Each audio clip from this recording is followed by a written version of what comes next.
Good afternoon, everybody. Thank you so much for joining us at the summit today. It's lovely to see you all here. I might start with some introductions. So, Lubomila, would you like to introduce yourself? And then we'll go down the panel. Absolutely, it's a pleasure. Thank you so much for having me. My name is Lubomila. I'm the CEO and co-founder of Cate. We're a software as a service platform for decarbonization planning and policy alignment. We work with large corporates of the likes of BMW, Visa, Deutsche Bank, also fashion conglomerates like Chloe. And we ultimately help them understand what is the return on investment, even financially, on sustainability, going beyond the compliance and really turning the value chain into one that is also both sustainable and profitable. Fantastic. Yeah, hi everyone. Thank you for having me. David Frykman. I'm a GP with Norsken VC, which is nowadays one of Europe's largest venture capital funds within early stage impact tech, based out of Stockholm. We just closed our last fund yesterday, thank you. I was waiting for that. No, so that's a lot of fun, but it's still less than 1% of all capital in the world that goes to impact and climate. So 99% is still invested in neutral or net negative things. So our kind of mission is to show that profit and impact can go hand in hand, and thereby lure more capital towards doing good. Yesterday there was an LP event, so I was there fundraising for our next fund. So that's kind of the life of the VC these days, apparently. Never stop raising, they say. On that point, hi everyone, Malin, Posern. I'm a partner at Project A, look after our London office. We're a generalist VC, and our last fund is an Article 8 fund. We have a big operational team that works very closely with our portfolio. And also before company formation, we team up with budding founders who want to start companies, and we give access to our operational team. It's actually how several of our ClimateTech investments started, such as Anapi, Montama, and Root. But lovely to be here in this great company. Fantastic. Thank you so much, everybody. My first question is, let's start with a big one, something kind of high impact, because when we talk about climate change, we're talking always about impact. What's the most promising tech in climate tech at the moment?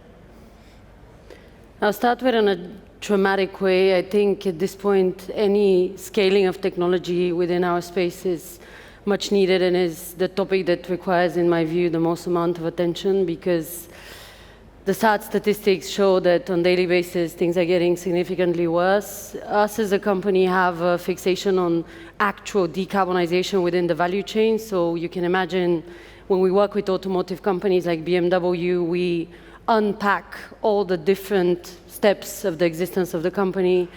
We calculate not only the emissions, but also what kind of steps they need to take in order to decrease these emissions, save money, reduce costs, and be more lean, but also good for the planet. Historically, there's been a lot of focusing on offsetting, which actually has not been able to deliver, given there's been a lot of drama, be it with controversial offsetting types and credits, be it with maybe unlawfully used resources for kind of scaling these kinds of projects. So my view is actual decarbonization within the value chain to make sure that the industries that we all, in one way or another, connect, even if we're not in the climate space, get to survive, given we have a lot of issues also related to access to resources. Yeah, that's a very good point. And the way we've been attacking it, we've been looking at what big areas are there that could make a dent in the CO2 emissions. And two areas where we've done investments recently is one is green cement. So cement is the most used, you might know this, but it's the most used after water, is the most used substance in the world. Stands for about 8% of emissions. So we found a company that can bring that down to zero, but with the same quality and the same price point. So that's one interesting area. Another one is we just recently invested into Syre, which is a a business that aims to decarbonize textile production, which stands for about 10% of all carbon emissions. So those are two examples of areas that we fund investments in. Great. Yeah, from my perspective, maybe make a shout for, despite its own footprint, also the promise that AI holds for many other sectors and industries, but also for climate. So I think in terms of how we make use of large data sets, both from climate and earth data, but also models to predict, say, weather risk, systems failure, and so on. I think that's a very important enabler for all of this. But coming back maybe to our portfolio, we've invested into the electrification.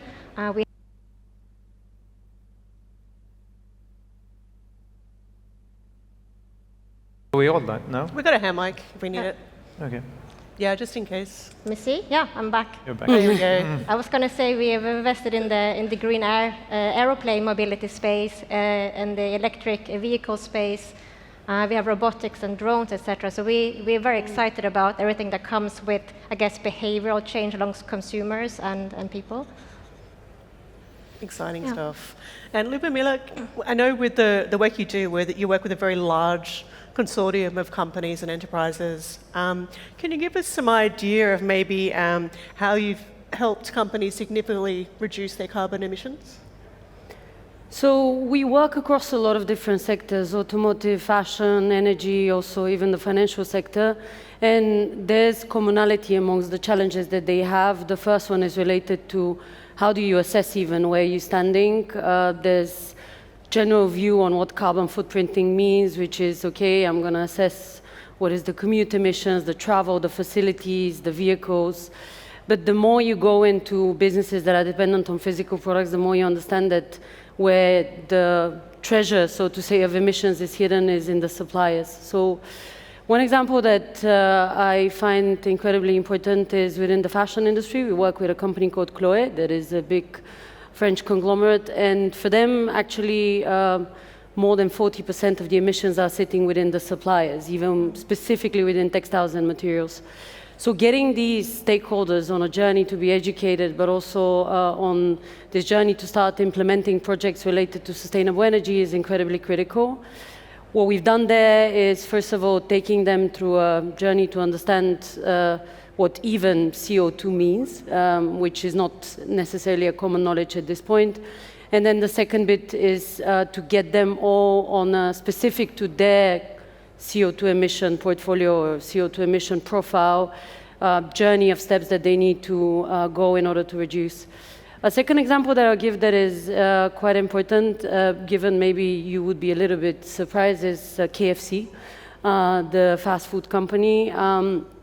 They actually have made some of the most, I would say, ambitious commitments within the space. And again, it has been involving, first of all, like a full-fledged alignment between the stakeholders within the organization itself, but then again, getting the suppliers to go on this journey.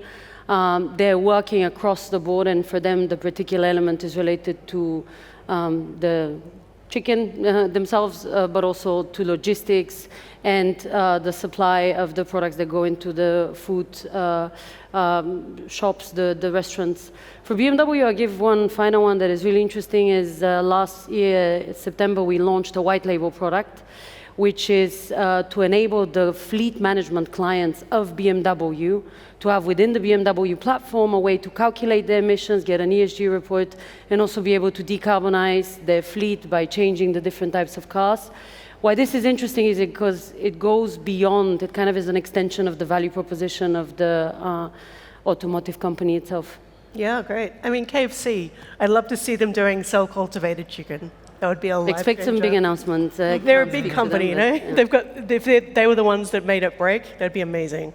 But a question for our investors. I mean, yes, we deal with so many deep tech companies. So particularly coming out now, spitting out of universities, looking at ClimateTech and clean tech and so on. How do you sort of factor in these long-term technologies that take a long time to come to market versus the climate emergency? And maybe a little bit within that about your investment thesis. Shall I start? As long as the microphone still works. Well, we've invested, as I said, in aeroplanes, in drones, in robots, and also in biotechs with wet labs, which, as an investor, you need to be patient because some of these companies, it takes a longer time. So first of all, they are capital intensive. The revenues take a bit longer, and you can't really look at traction in the same way as you would with a software as a service business.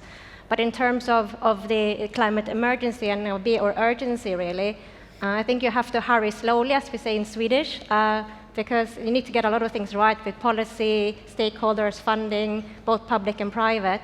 And I think we need to all make, I guess, a shout for what should the new VC model look like in terms of being able to fund these companies that probably won't make an exit within the 10 plus 2 years time. Yeah. Hurry slowly. I like that. Yeah, and then there's another saying in Swedish, which is no panic, everybody at the same time. And I think that goes for ClimateTech solutions now. We have to do both the very long-term stuff, but also the very short-term things. So we've done quite a few, also electric aerospace, electric trucks. We've even done a couple of fusion deals, and that's like a long-term horizon. But there's the way we think about it is that as an investor, we can take tech risk or we can take commercial risk, but we don't like to take both. So with the deep tech companies that we invest into, we like to see them have like off-take agreements so that if just as long as the tech pans out, the commercial side is a done deal. If we manage to produce fusion energy, the demand will be there. That's not going to be a question.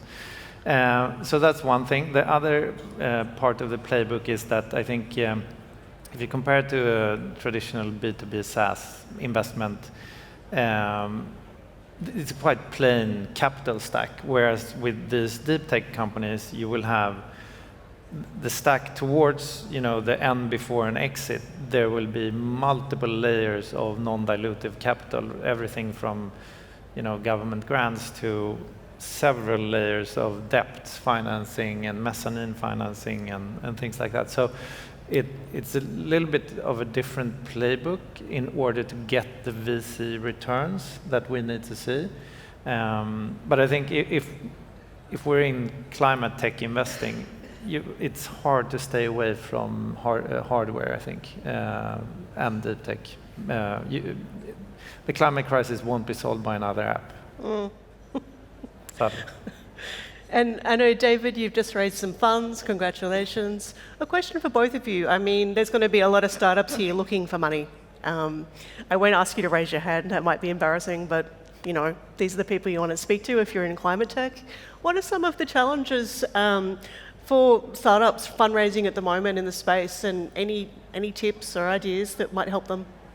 I mean, it kind of goes back to what we were just talking about as well. Many companies, I think there's a lot of enthusiasm for both from climate tech investors and generalist investors about the pre-seed stage when there's a great team and a great idea.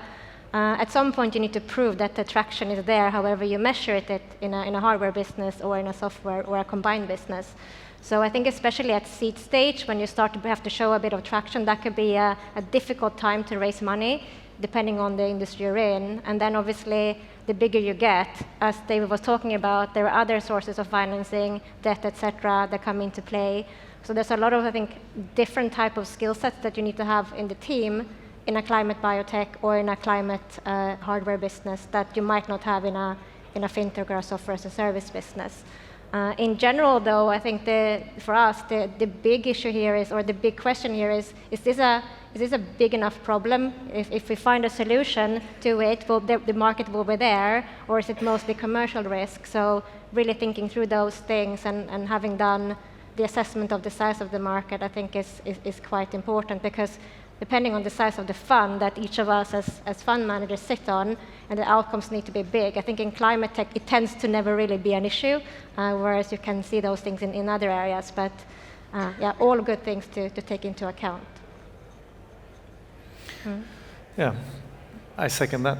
A lot of very good points. Maybe to add is that what you're saying, that we as venture capitalists need outsized returns, which means that we're looking for fantastic entrepreneurs that solve a huge problem in a huge market. And it also means that we never go for like a safe 3x. 100 million exit for us is a failure.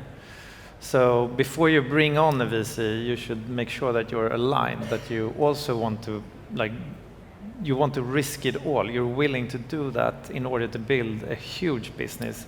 Otherwise, at least probably our funds is not the right fit. There might be others that go for invest smaller amounts and also can accept less dramatic outcomes.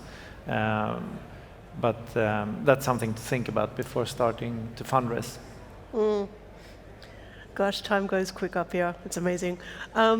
Question for everybody. Let's do some, crystal ball stuff. If there's an under-the-radar tech helping solve the environment crisis at the moment, what would it be and what would you invest in? What would be your priority? Is there something not being addressed at the moment? I think e-waste is one of the big undermined, so to say, topics, because electronic waste is the fastest growing waste stream in the world, and it's being also additionally created by the rise of a lot of tech innovations that we've even spoken about today. We're talking about every single product that we use on a daily basis, starting from the iPhone or going up until the toaster. Our waste systems are not ultimately prepared for this. Doesn't matter what country you go to. There's some countries like Italy where you have 9 different bins, and there's other places where there's no recycling whatsoever. But then once it gets into the waste management system, the particles that, for example, in an iPhone, there's 120 rare earth metals that, in order to be extracted, takes a lot of effort, chemical processes. That's where I would put my money. That is part of also the decarbonization of journey of some of the companies that we work with. Yeah. We made actually an investment in that space in a company called Cate, which is looking at metal recycling. In Sweden, now we're talking a lot of Sweden because we have 2 people from there on this panel. But there, their recycling actually works of people's used beverage cans, etc. But also electronic waste is a huge polluter. So it's important to get those metals back into the supply chains. So they are offering a marketplace in order to do so.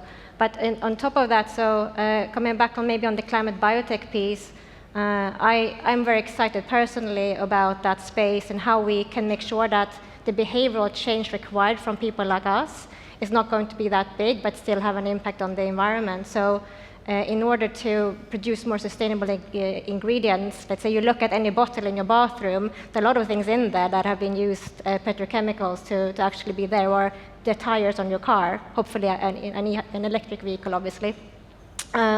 But in order to use fermentation and precision fermentation and machine learning to build molecules that can be produced and help us to sustain our lifestyle, might actually be easier than to completely remove everything in your bathroom shelf.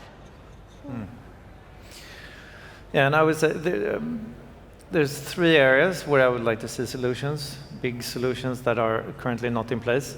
I think a lot of people are working on them, but one is biodiversity. Another one is carbon capture and storage. There's a lot of companies working on that, but nothing that has really taken off. And then I forgot the third one. Geothermal heating or energy production. That's just an untapped, enormous resource, but also very difficult. So a lot of people working on, but hasn't happened yet. Fantastic. Wow, the time's flown. So thank you so much, everybody, for being with me today. And thanks, everyone, for being in the audience. You're a great audience. Thank you, Cate.